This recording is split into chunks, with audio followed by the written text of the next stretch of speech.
Olá a todos, me chamo Franciele. Eu me chamo Amanda.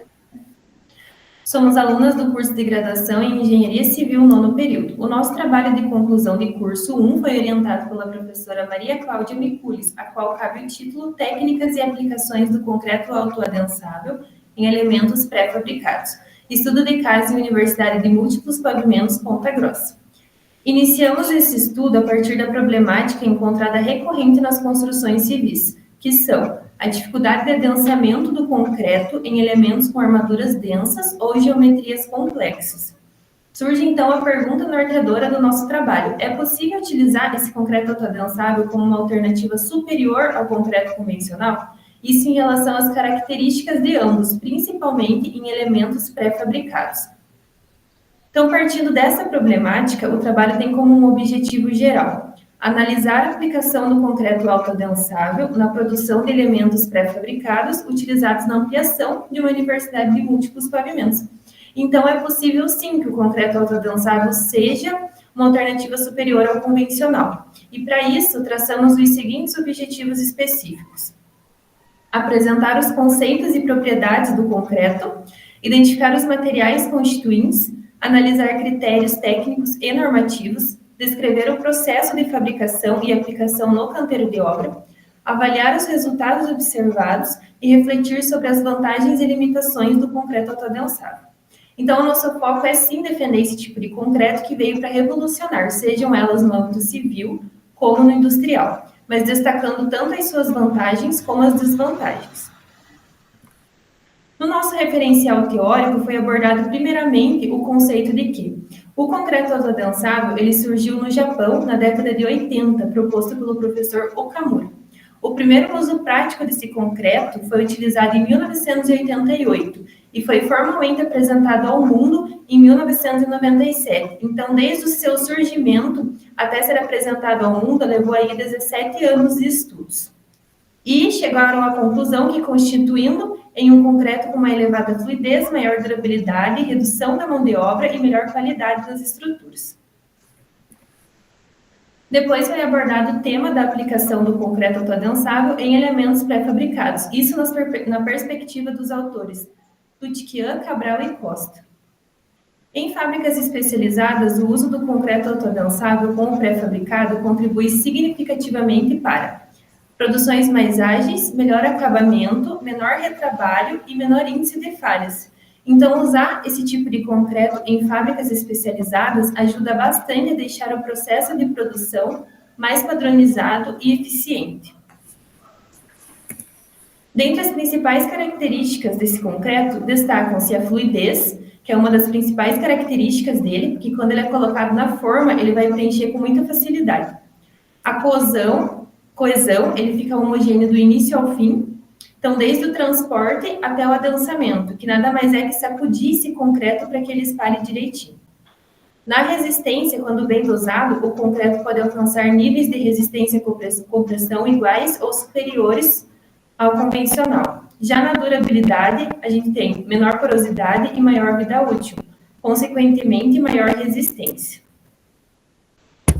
Os requisitos normativos para aceitação no estado fresco envolvem capacidade de enchimento, que a mistura deve preencher todo o molde sozinha, a capacidade de passagem, o concreto deve escorrer sem entupir na forma, e a resistência à segregação, que deve se manter homogêneo, evitando separação dos componentes.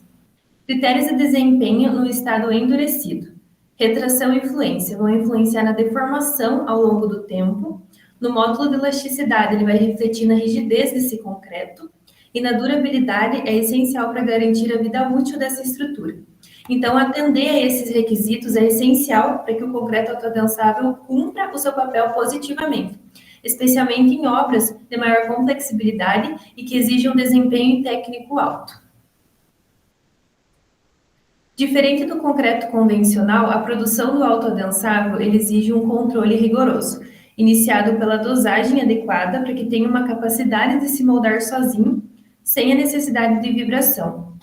São incluídos na mistura pelo menos 6 componentes, sendo eles água de amassamento, que deve ser potável ou atender aos requisitos da NBR, cimento, que tem que ser de qualidade, com maior finura, ou seja, que melhore essa coesão, Agregados miúdos, que seriam areias naturais ou as industrializadas, agregados graúdos, que são as britas, aditivos superplastificantes, que vão garantir que essa mistura escoe bem, e aditivos modificadores de viscosidade. O cimento ou agregados miúdos podem ser substituídos parcialmente por adições minerais. Isso mostra a eficiência na produção desse concreto. É aí que entra a sustentabilidade do processo. Agora passo minha fala para a Amanda.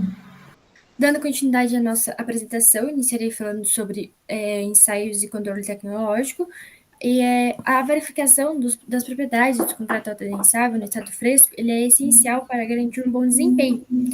Então, para isso, a NBR ela define uma série de ensaios que avaliam critérios como fluidez, passividade e resistência à segregação.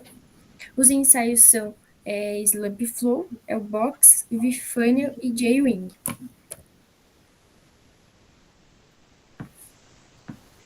Aqui temos a tabela de estabilidade visual da mistura, que é uma tabela geral. Ela fala sobre a capacidade da mistura em manter sua homogeneidade. Quando a mistura ela apresenta estabilidade visual 1, ela é considerada adequada para o uso. E quando apresenta estabilidade visual 2, pode afetar o seu desempenho. Slump Flow é um ensaio que mede o diâmetro de espalhamento do concreto após a retirada do molde, avaliando a fluidez da mistura e a capacidade de preenchimento. Essa tabela 2 é das faixas de espalhamento. O uso da classe 3, por exemplo, é indicado quando se trabalha com formas complexas. A tabela 3 fala sobre o tempo de escoamento, mede quantos segundos o concreto leva para atingir 500 milímetros do espalhamento do ensaio anterior. Concretos com um tempo menor que 2 segundos escoam rapidamente, diferente da classe 2, que é de baixa fluidez, então ele escoa mais devagar. O box é um ensaio que simula a passagem do concreto por armaduras. Aqui nessa tabela 4 fala sobre a habilidade passante pelo ensaio da caixa em L. Um exemplo a classe 1 flui bem entre as armaduras. V-Funnel mede o tempo que o concreto leva para escoar por um funil em formato em V. Essa tabela 5 fala do tempo de escoamento pelo funil V. Um exemplo é a classe 1, muito fluido, ideal para formas complexas. E na classe 2, a alta viscosidade ela pode ser positiva para evitar a segregação, da separação dos materiais. Porém, ela dificulta o escoamento. J-Ring, a tabela 6, habilidade passante, é um ensaio que analisa o quanto o concreto consegue fluir na presença de armaduras. Diferenças menores que 20 milímetros na classe 3 indica que o concreto ele pode gerar vazios ou falhas na peça. Tabela 7, a estabilidade visual no ensaio do anel J. Com o anel J, avalia visualmente se ocorre a segregação durante o ensaio. Se a mistura se mantém uniforme, mesmo depois de passar pelo J-Ring, quer dizer que o concreto não se desmancha e ele está apto para o uso. A tabela 8, fluidez com o anel J, mede o diâmetro do espalhamento do concreto com o anel J posicionado, avaliando se a fluidez da mistura tem com condições mais restritivas. Aqui, no caso, temos a classe 1, que flui bem mesmo com obstáculos, e a classe 2, que tem dificuldade em formas com armaduras mais densas.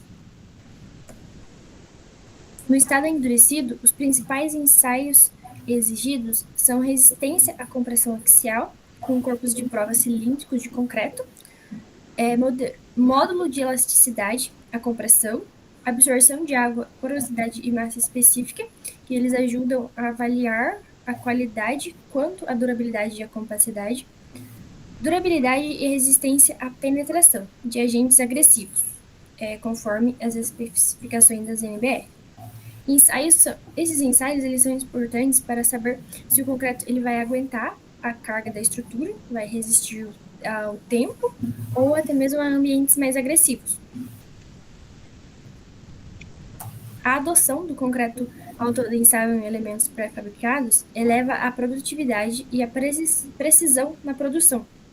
contribuindo com a padronização, sendo importante destacar que ele exige um controle tecnológico mais apurado para garantir a fluidez, a resistência e a durabilidade.